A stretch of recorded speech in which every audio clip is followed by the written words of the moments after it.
ആരോ honing ബെല്ലടിച്ചു. ഞാൻ പോയി നോക്കിയപ്പോൾ അവിടെ ഒരു കുടയും പിടിച്ചൊരു ചേച്ചി നിൽക്കുന്നുണ്ടായിരുന്നു. ആ ചേച്ചിയുടെ മുഖം കാണിക്കാൻ ഞാൻ പറഞ്ഞു, പക്ഷെ ആ ചേച്ചി കാണിക്കാൻ കൂട്ടാക്കിയില്ല. 2 ദിവസം കഴിഞ്ഞാൽ നിങ്ങൾക്ക് എൻ്റെ കാരണം മനസ്സിലാവുന്ന ആ ചേച്ചി എന്നോട് പറഞ്ഞു. അങ്ങനെ പോവാണെന്ന് പറഞ്ഞ് പെട്ടെന്ന് ചേച്ചി അപ്രത്യക്ഷമായി. അത് കണ്ട് ഞാൻ ഷോക്കായിപ്പോയി.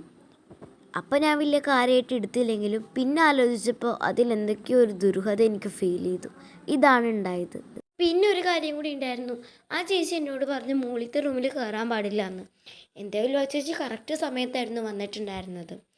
2 ദിവസം കഴിഞ്ഞാൽ ഈ കാരണവും നിങ്ങൾക്ക് മനസ്സിലാവുന്ന ആ ചേച്ചി പറഞ്ഞത്. ഇതാണ് ഉണ്ടായത്.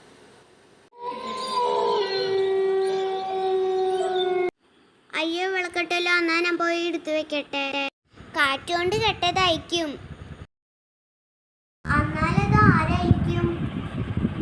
എനിക്കറിയില്ലടി. ഈ വീട്ടിൽ നിന്ന് കുഴപ്പമുണ്ടാവോ?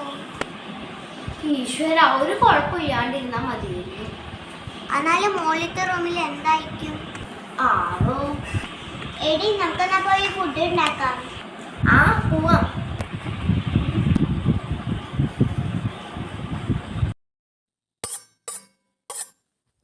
ഫുഡ് ഉണ്ടാക്കി കഴിഞ്ഞു.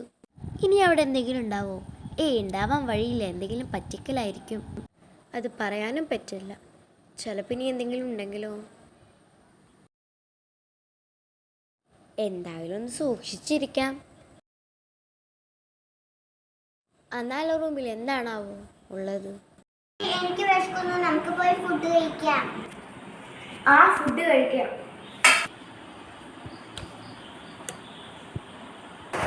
ഇത്രയും ചോറ് മതിയില്ലേ?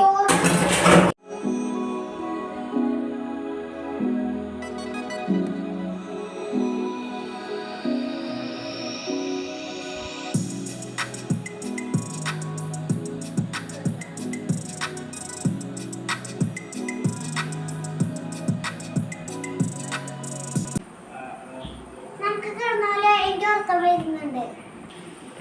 എടി, ശ്രേയ വരാൻ 2 ദിവസം കൂടി ലേറ്റ് ആവുന്നു.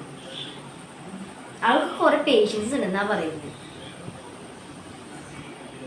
അതൊന്നും പറ്റില്ല. നാളെ അവളോട് വരാൻ പറയും. എടി, ഞാൻ കുറെ പറഞ്ഞു, അവള് കേക്കണ്ടേ? ഓ, എന്തെങ്കിലും കാണിക്കട്ടെ അവള്. എടി, ഇതേ അവള് വിളിക്കുന്നുണ്ട്. ഞാൻ കുറെ പറഞ്ഞു.